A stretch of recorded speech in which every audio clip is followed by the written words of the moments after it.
There guys, well I'm working on this this wood chipper here. It's 5 horsepower and it's got Briggs & Spratt and Industrial Plus on it, and looks like it's a 1995. So when I first got it, I took a look at the in the gas tank. It had a bunch of white chalky stuff in there, and it still does. I put a little bit of gas in there, and so far all it did was clump it all up. So I guess it's doing something. Anyway, so I took off the air filter, and I looked right there, and there was a bit of what looked like grease. And I looked right there, and right there. Yeah, so I looked right there, and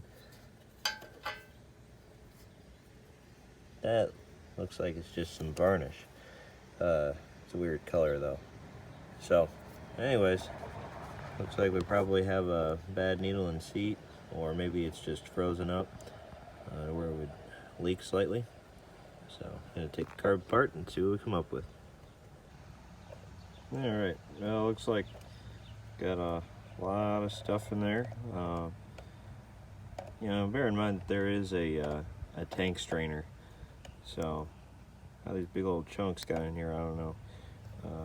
But also, if you take a look at the bowl nut, which also has the main jet, you can see that's pretty clogged up. So I'll have to clean that stuff out too.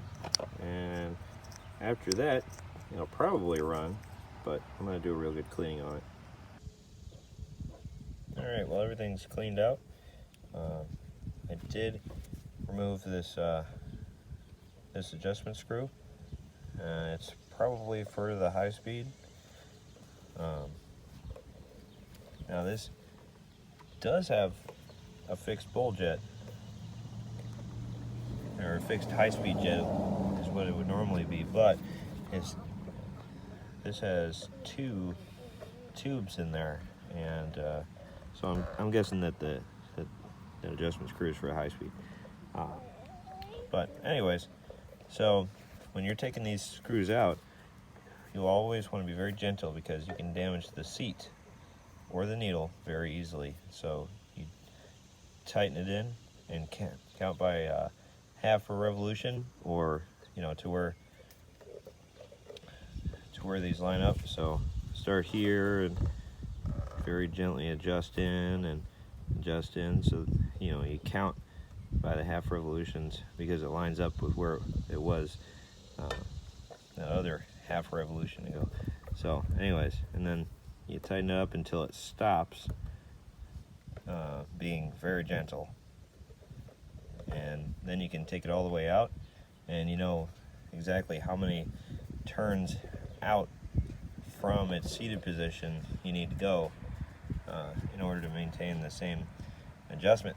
So these are also removable if you just wiggle it and pull it straight off. They will come off.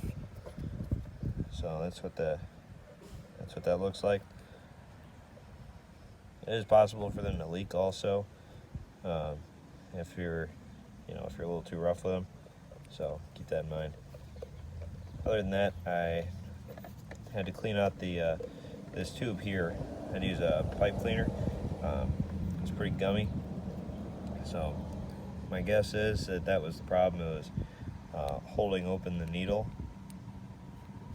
and allowing the fuel to just keep flowing. So I'm gonna put everything back together now. Alright, well, it's definitely worth noting that you should always make sure that this little spring right here next to this throttle linkage is hooked up. If you don't hook that up, then it'll allow there to be slop in here, so your engine will run a little bit fast, a little bit slow, and it'll kind of be erratic. Maybe a bit too strong of a word for that, but it'll do that. So anyways, also it'll probably wear out that joint.